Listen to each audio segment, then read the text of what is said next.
I'm in charge of the household, and my rules are final. If you don't follow them, we'll get a divorce. Even though my husband was cheating on me, he still tried to boss me around. Why should I do everything he says? If that's how it's going to be, let's just get a divorce. I put all the loans in his name so he would see how much I contributed to our life together. My name is Belle. I'm 36 years old and work as a systems engineer. I've been married to my husband Derek for 6 years. We met through work because my company hired his company for some projects. When I was working for his company as a temp, he was very nice to me. We started hanging out outside of work, dated for a while, and then he proposed. I said yes. When I got married, I left my job at the company. Working as an engineer was very demanding and stressful, and the pay wasn't great. I was worried that if I kept working like that, I wouldn't have enough time for my husband, and our relationship would suffer. So I decided to become a freelancer. This way, I could have more time for household chores and to be with my husband. At first, freelancing didn't make much money, but I had engineering experience. Gradually, I got more clients and my income grew. I was surprised at how quickly things improved and was thankful for my husband's financial support during that time.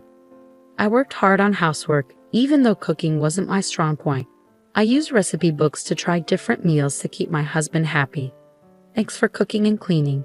It really helps me out, he said. His praise made me feel good. In the beginning, we respected each other and had a happy life. But after a few years, my husband suddenly suggested, "Isn't it time for us to get a new house?" Huh? A new house? I was shocked when my husband brought it up. He's not the type to save money.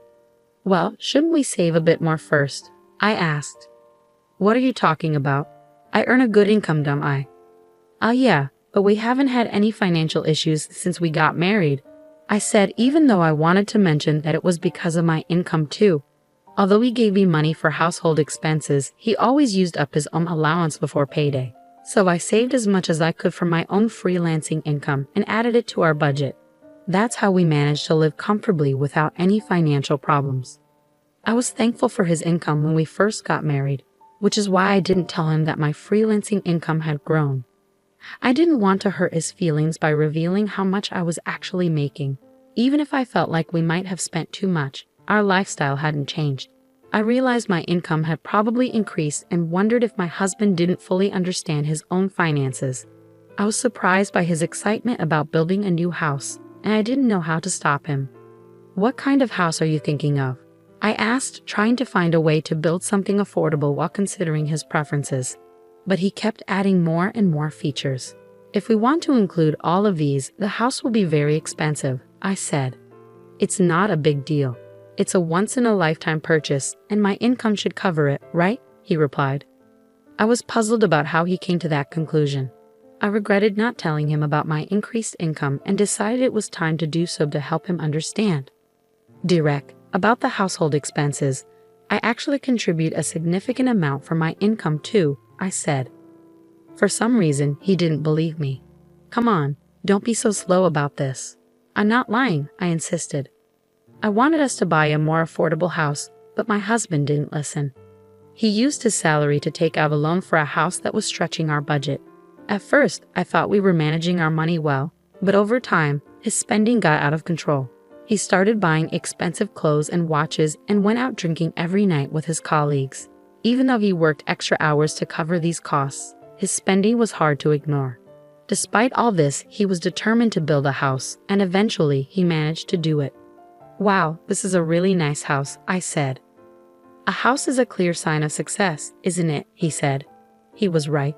The new house is amazing. It's spacious, beautiful, and comfortable. My workroom is bigger now, so I can fit a large desk and work more comfortably. This has made me more productive, and I'm thankful for that.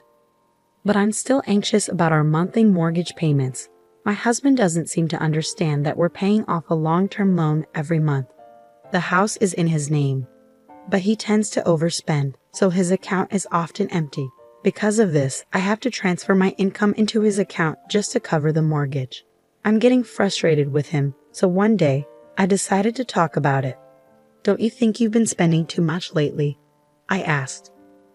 I need you to think about things like the mortgage for the house, I said. My husband frowned and replied, What are you talking about? We've been living normally since we bought the house. If that's the case, then there's no problem.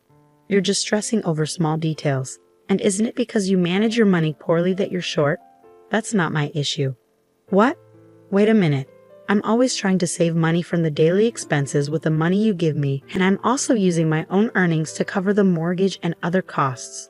So please don't talk to me like that. What's your problem? Besides, the amount you're contributing isn't that much, so don't act like it's a big deal. The one who earns the most is the best, and that's me. Don't try to give me advice, my husband said, trying to shut me down. I was shocked by how my husband had changed. He used to be kind and caring, but now our relationship felt strained. We barely talked, and sometimes we didn't even greet each other. He worked overtime more than ever and came home late at night. I started to question if it was okay to continue living like this. We were just coexisting under one roof without meaningful conversations. Maybe it would be better to get a divorce. But if there was a chance to fix things, I wanted to try. After thinking it over, I decided to take the first step and reach out to him. But my efforts were crushed when I saw him in town one day. I had gone out to buy a birthday gift for a friend. It was a weekday, so my husband should have been at work. But instead, I saw him in town, dressed casually, walking with a young woman I didn't recognize. I was stunned and immediately thought he might be having an affair. To find out the truth, I hired a private investigator. After about 3 weeks, I got the results and went to the detective agency. It turned out my husband was indeed having an affair. The woman was his colleague, and their relationship had been going on for about 2 years. I finally understood why my husband had started spending so much and coming home late. It was because he was having an affair. I was furious, especially after all the verbal abuse he had directed at me. He was the one being unfaithful. I felt foolish for trying to protect his feelings and our marriage. I decided to stop doubting and take action right away. When I rushed home, my husband was sitting on the sofa watching sports. I stood in front of the TV and laid out the evidence of his affair in front of him. "Explain this," I demanded. At first he looked surprised, but his expression quickly changed. "Oh, that's Meg. She's my new wife." "New wife? What are you talking about?" "Well, now that you know, there's no point in hiding it. Unfortunately, you're no longer needed." "What are you saying?" "Frankly, I don't need you in my life anymore. But Meg doesn't want to do housework, so you can stay and take care of that for her." "What? Are you out of your mind?" "I would never do that." When I said that, my husband's face turned red with anger. "I'm the breadwinner here, so my rules are final. If he can't follow them, then it's divorce." Even though he was having an affair, he was still trying to control me. Why should I listen to him? "Fine, let's get a divorce." "Huh? You had an affair, so we can't stay married. Let's just get a divorce." He was surprised but soon agreed. "Okay, but don't come crying to me later. But you need to help me change the names on the utility bills and the car loans we just took out." I changed all the loans into my husband's name and got divorced. He probably thought it was over, but for me, it was just the beginning. You should realize how much I supported you.